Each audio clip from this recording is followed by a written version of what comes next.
बहुत पहले ये भजन लिख दिया था। गाँव गाँव देखा भगवन तेरे आधार को, तेरे आधार को भुला नहीं सकता, तेरे भक्तों के प्यार को। कि मेरी झोपड़ी के भाग सारे जाग जाएंगे, राम आएंगे। मेरी झोपड़ी के भाग आज खुल जाएंगे, राम आएंगे, हो राम आएंगे, आएंगे राम आएंगे, राम आएंगे, आएंगे राम आएंगे। साथियों नमस्कार, इस समय हम लखनऊ में हैं और हमारे साथ जुड़ रही हैं जो अच्छा भजन सुनाती हैं, लोगों के दिल में बसने वाली भजन। अगर आप दुख में हैं तो इनके भजनों को सुनिए, मन प्रसन्न हो जाएगा, सारे दुख दूर हो जाएंगे। अगर आपको यकीन न हो तो सुनकर देख लीजिए, आपको सारी जानकारियाँ देंगे कि कितने बड़े बड़े मंचों पे यह अभी तक भजन कर चुकी हैं। बहुत बहुत स्वागत है दीदी।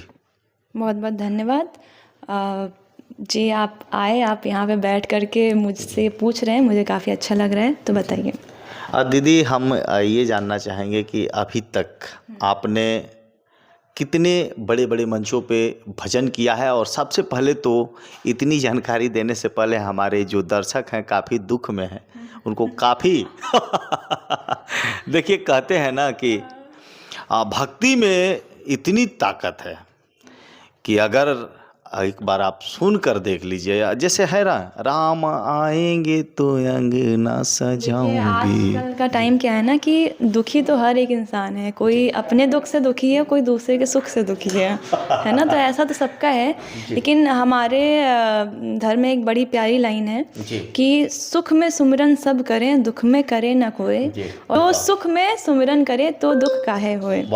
तो अगर आप सुख में भी हैं तो भी प्रभु का नाम लीजिए, और दुख में हैं तो ऑटोमेटिकली तो नाम लेते ही हैं, क्योंकि उनके अलावा कोई हमें नज़र नहीं आता है।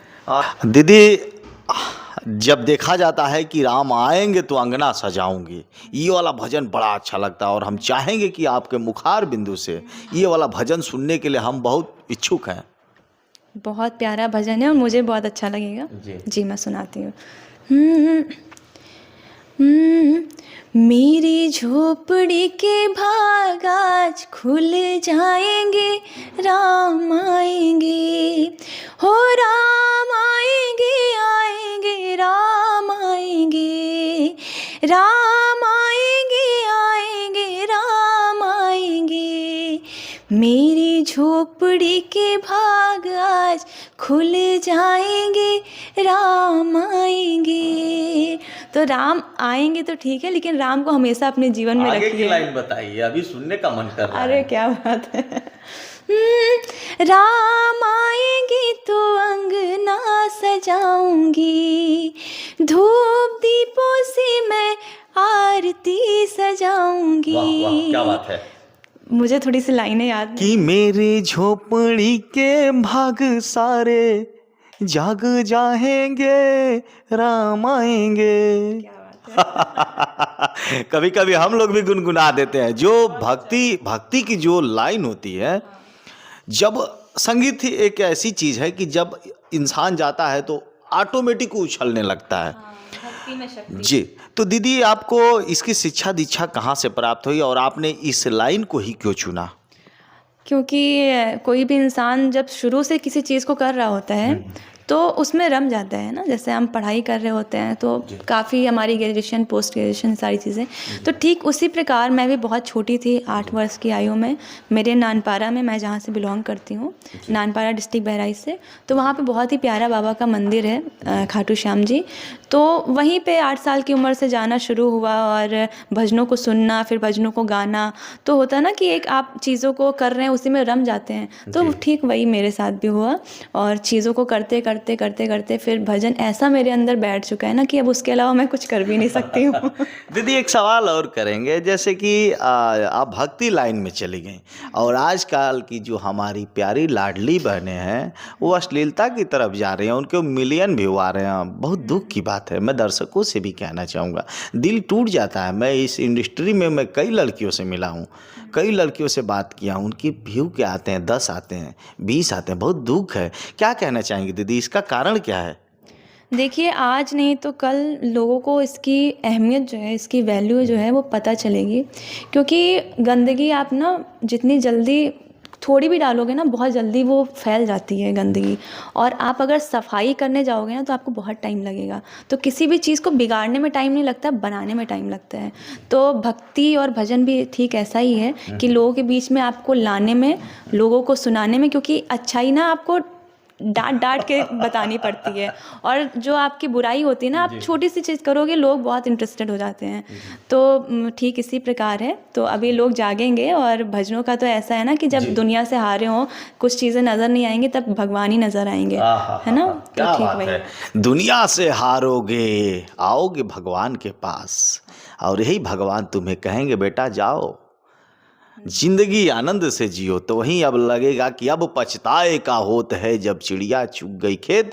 तो भगवान के भजन में रम जाइए, राम के नाम से हो जाएंगे सारे दुख। आपने सुना होगा। बिल्कुल। देखिए, राम और भजन हम अपना डेली का टाइम करते हैं, डेली के बहुत सारे कार्य करते हैं, बहुत सारी चीज़ें करते हैं। लेकिन अगर हम अपने भगवान को, अपने इष्ट को, आप जिनको भी मानते हो, कोई भी हो सकता है, उनको ले करके अगर आप कार्य करेंगे तो सच मानिए बहुत ही अच्छी तरीके से होगा, और बहुत ही अच्छी तरक्की भी होगी, और आपको अंदर से एक जो पीस बोलते हैं ना, जो सुकून बोलते हैं, वो मिलेगा। अच्छा, खाटू श्याम लोग जाने वालों की लाइन लगी हुई है, गाड़ी पे गाड़ियाँ जा रही हैं खाटू श्याम। जिसको पूछो खाटू श्याम, ट्रेन में पूछो खाटू श्याम। खाटू श्याम पे एक अच्छा भजन सुनाइए, जिस संगीत के लिए, जिस गाने के लिए, जिस भजन के लिए लोग आपस में लीलार फोड़ लेते हैं। हाँ। खाटू श्याम तो क्योंकि लोगों को चीज़ें वहाँ से मिल रही हैं, तो आज हर कोई जा रहा है। बहुत ही प्यारा भजन है कि आज गांव-गांव में सबसे अच्छी बात यह है कि आज गांव-गांव में लोग बाबा को जान रहे हैं, और उनकी घर-घर में, गांव-गांव में, गली-गली में पूजा हो रही है। तो बहुत पहले हमारे खाटू श्याम के बहुत ही आदरणीय, सभी जितने भी लोग जानते हैं उनको, आदरणीय नंदू जी, अंकल बोल सकते हैं, चाचा बोल सकते हैं, तो बहुत ही सम्मानीय, उन्होंने बहुत पहले ये भजन लिख दिया था। गाँव-गाँव देखा भगवन तेरे आधार को, तेरे आधार को भुला नहीं सकता, तेरे भक्तों के प्यार को भुला नहीं सकता, तेरे भक्तों के प्यार को गाँव-गाँव देखा भगवन।